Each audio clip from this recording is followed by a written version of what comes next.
Hello guys, Ben the dog here.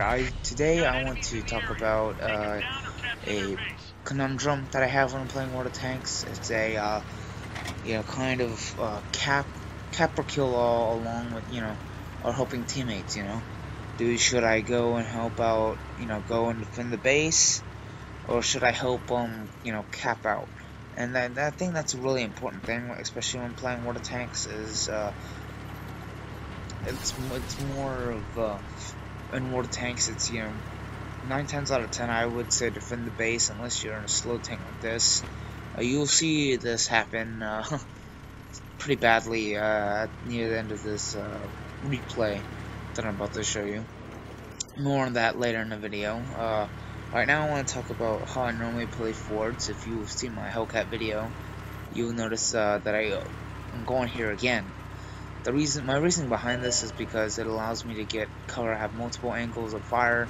It allows me to shoot up to the northeast. It allows me to shoot up down to the south. It allows me to shoot to the east of it. I am able to peer into the enemy's base, see what they can do, get flanking fire, or do all that good stuff. Good example is this little engagement over here with the T-3485 auto aim. Kind of embarrassing. I seem to have a little lapse of skill here, just using the basic auto aim function. Kind of sad, I know. RNG scores me over here. Should have gotten the hit. Scout almost dead, comes through, kill him. The next thing that I come across is with 2 tier 8s, 2 equal tier, Pershing and a Tiger 2. Generally, you will hear YouTubers, people in the World of Tanks community, you want to focus down and kill as many guns as you can. Me personally, if there is a tank that has thick armor and I'm able to penetrate him and he has a bigger gun, I don't care what, I'm always going to go for him, even if that means that the tank with the lower gun and lower armor is going to shoot me, because I may not be able to get another damaging hit on this heavier, bigger tank than, again. So I want to get as much damage as I can right here. That's why I go with the Tiger 2 instead of going with the Pershing. He has a 105mm, I think he's using, if I remember correctly from this replay. I personally always try to focus down the guy with the bigger gun and most armor. So then I can easily pick apart the weaker, not as thickly armored or bigger gun tanks. Kind of a lucky side shot into there. Tiger 2 doesn't have the best side armor, nor the lower plate. IS-3 there penetrates my lower plate. The armor on the Carnarvon and on most British heavy tanks is kind of lacking, from what I've seen, from what I've experienced. Great gun handling. Turret is pretty mediocre until you get up to the higher tiers, but it's kind of meh all around, except for gun and turret. Like I said before, aim ability is half decent. Here I'm coming around to support my tier 6 allies. I want to make sure that I want to keep this SU-100 alive, especially since he's using the 122mm. It's 390 alpha damage, and it's really helpful, especially with the tanks that I'm going to be engaging. I asked him to pull back. I want a body block for him. My job is a heavy tank. I want to trap this Persian in order to allow the SU-100 in order to get a few shots in. Go for this French tank destroyer. Unlucky hit, unlucky roll, a miss. SU-100 gets a shot in. That's a really good good shot by him. That's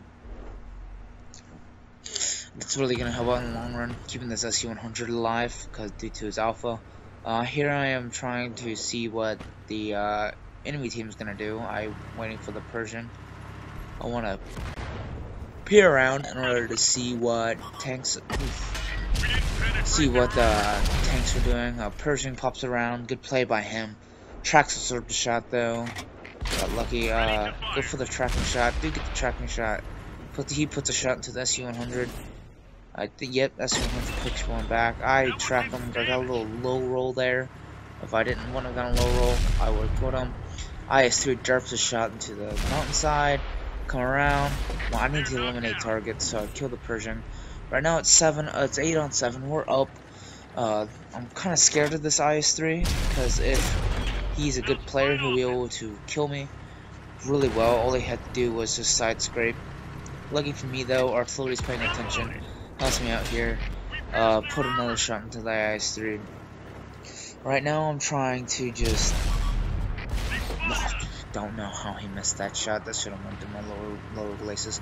Right now I'm just trying to eliminate the IS-3. I want to just outperform, out DPN him in order to push. Right now, currently, I'm thinking of protecting our base.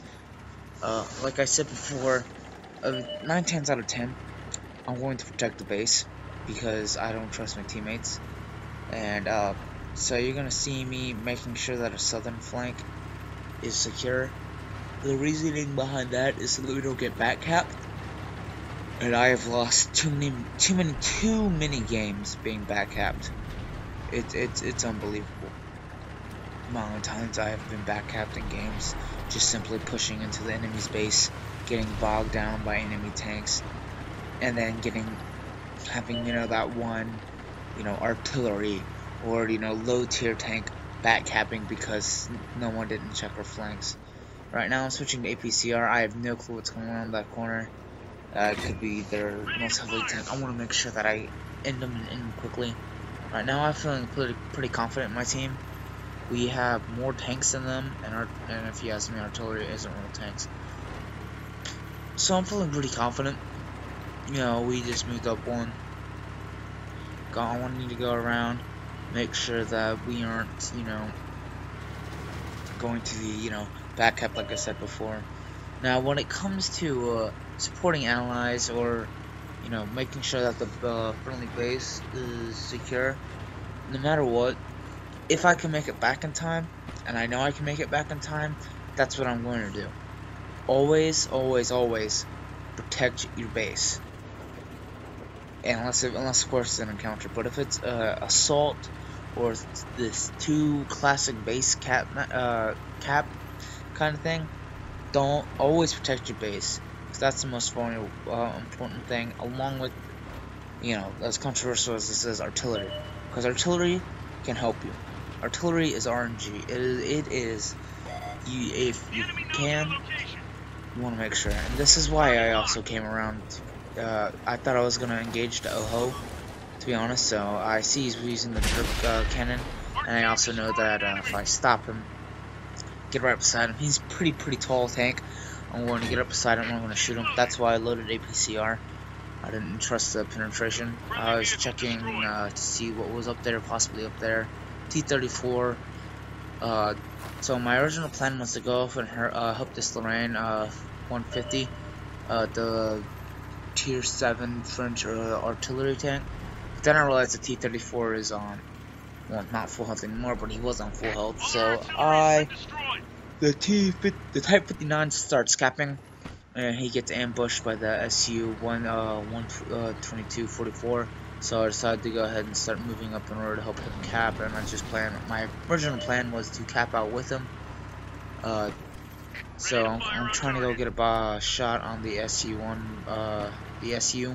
I'm able to find the shot between these trees. Able to get a critical damage. I don't know what. Now this SU does make a really good play. Gets behind the building and uses the building to body block between me and him. Now what I'm trying to do is, what I thought right here is that the T-34 is going to come through right here and outflank me and kill me.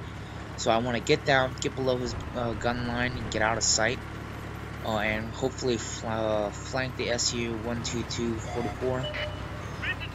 Moving up along here, this allows me to spot the M12, which really shocked me. Luckily RNG allows him to miss.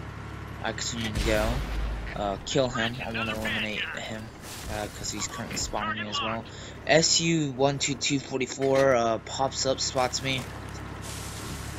I continue to push forward in order to hopefully get a kill. T-34 starts capping. This is when I thought. This is the thought that goes through my head is, all right, I need to kill this SU. I need to kill this SU. If I don't kill this SU, I'm gonna die. When I start heading back to kill the T-34, he's gonna kill me. I make a mistake here. yeah, pulling back. This allows him to keep moving forward and get behind my gun. Get away from me. This is one of my biggest mistakes right here. Is I stop and I try and go to kill him. See my friend pinging the map there. I stopped, but I wait and I too long. I also path that I also go up doesn't help as well. The terrain isn't good terrain. I think it's medium terrain. It's also uphill. Carnarvon doesn't have the best ground resistance or power rate ratio. I should have came around the west side and head through the north. Hindsight 2020, however, this is gonna be the game. So really, what I want to focus on is, if you can, always defend your base. So then things like this doesn't happen. You don't end up getting back capped. I was being greedy. I was focusing on the kills and not winning the game.